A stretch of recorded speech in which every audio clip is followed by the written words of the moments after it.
In this video, I'm going to show you how to mix your drums that have been recorded with one microphone. And if you haven't seen the other video, go ahead and check this one out. I record my drums from multiple different angles, talk about the pros and cons of each mic placement. And for this video, I've chosen the microphone that was recorded from above the drum kit. I think it did a good job of getting a nice tone from the toms and from the snare. The trade-off is that the cymbals are a bit bright and the kick drum isn't very punchy.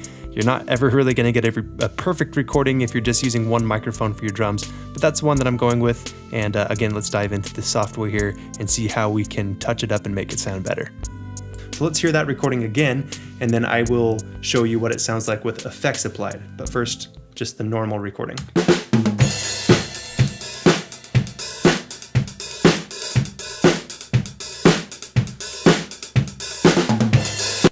So good tone on those toms, I really like it. Here it is with effects. I guess you could say the final version.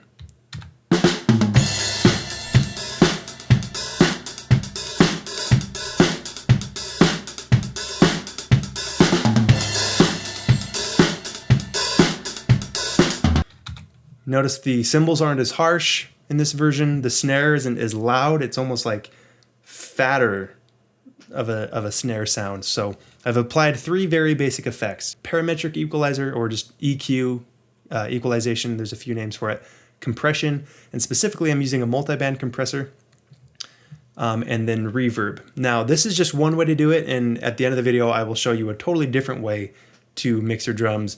There are billions of ways to do this, so don't take what I'm saying as gospel. Take it and run with it and do what sounds the best to you. But these are just two different ways to do it, and this is the first way. So let's go to EQ. I use a parametric equalizer. This effect is going to let me chop out some really nasty frequencies in this drum take. A lot of the kind of rumbly, muddy sounds to some of the higher pitched, harsh sounds from the cymbals. And to find these frequencies, I'm going to take one of my little parameter thingies here and turn up the Q, or the width, to about 40 or 50, and then turn up the gain to about 30 or 40. So it's boosting the frequency at this spot, 205 hertz. You see on this graph, 205. It's boosting this frequency by 35 decibels. You can see on this graph, it's going up to about 35 decibels. So it's going to make it really loud at that part, and then I'm going to sweep it around and find the nasty frequency, which should be around 500. That's just kind of a boxy sounding frequency.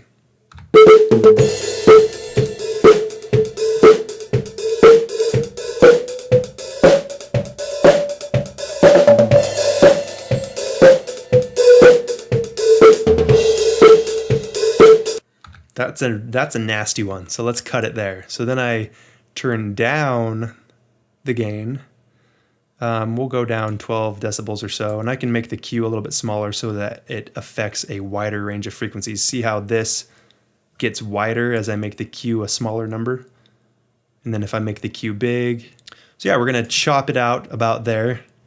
So the next set of frequencies I know is probably around 800 or 900. So let's tune in and find it.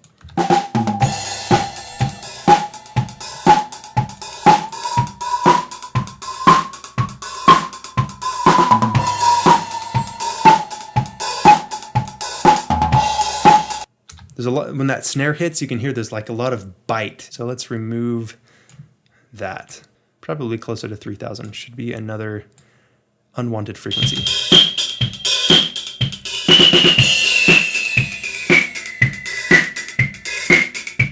Those are all nasty, especially with these cymbals that are so loud in the mix. We're gonna turn it down there a bit. And you don't want to take out too much. See, these are just narrow slices. If I do any more than that, it's going to really make it sound hollow. So let's hear it with and without.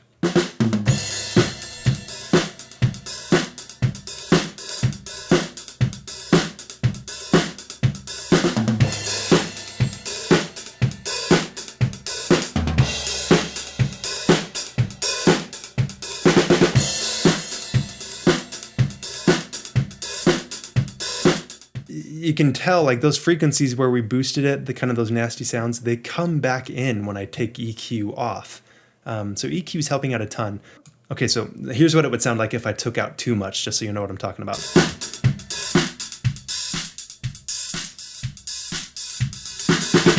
See how it just like, whoa, it just sounds weird. So you want to be cautious not to do anything too drastic there. Oh, and finally, if we want to try to make the kick drum a little punchier, around 100 hertz, we could probably keep it a pretty wide Q and boost it 3 decibels or so. Let's see what happens that way.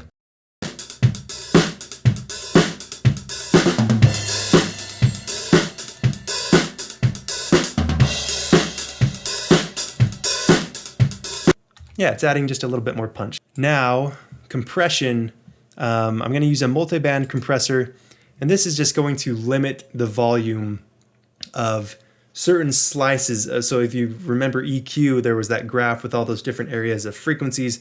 Compression is going to let me limit the volume of select frequencies. So all right, so I'm just going to play the drums in the background, and then I will tamper with these parameters and make it sound as good as I can.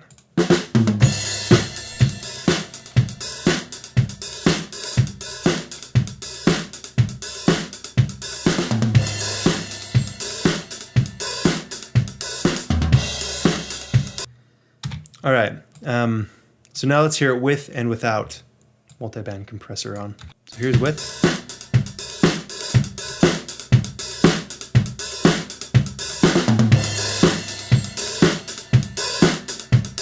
Now without.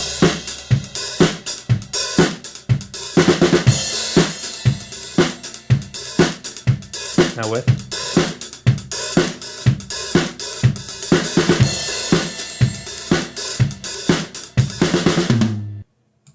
All right, so it's just kind of squishing the loud peaks, the loud volumes, and it's just helping control the dynamics.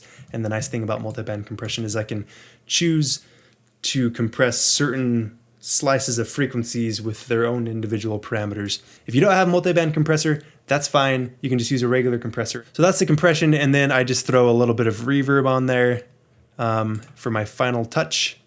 To help things blend a little bit better together, sound a little more professional, a little more studio-esque.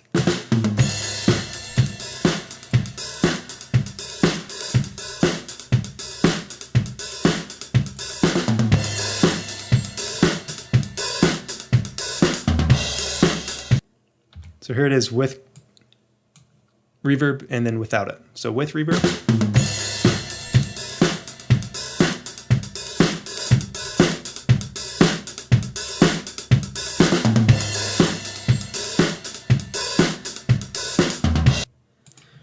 So it helps the drums just sit back a little bit, helps things blend a little bit better. It almost makes it sound like I've recorded the drums on a stage, like a live performance, as opposed to in a really small, cramped room. So that's it. Let's hear with and without. Here's without any effects, and then I'll add the effects a little bit through.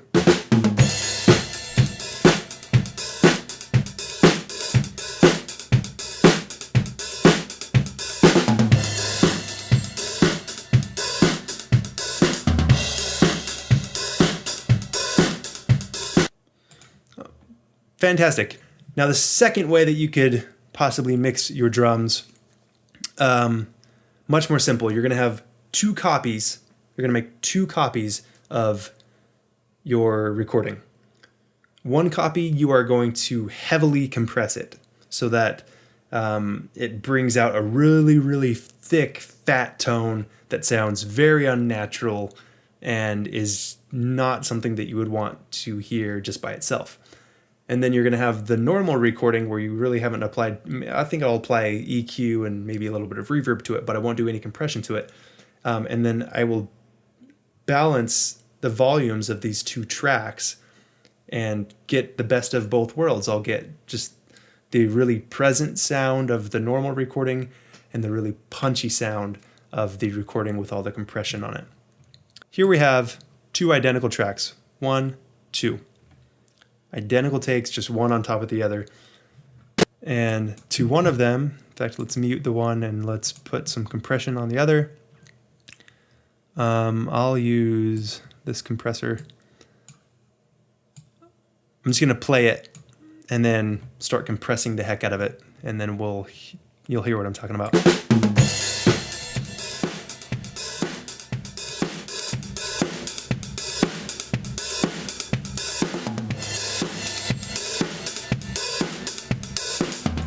See how fat sounding that is? It actually sounds pretty cool, but in no way would I want that to be the only sound of my drums. And then I'll just adjust the volumes here of these two tracks now and find a good balance between them.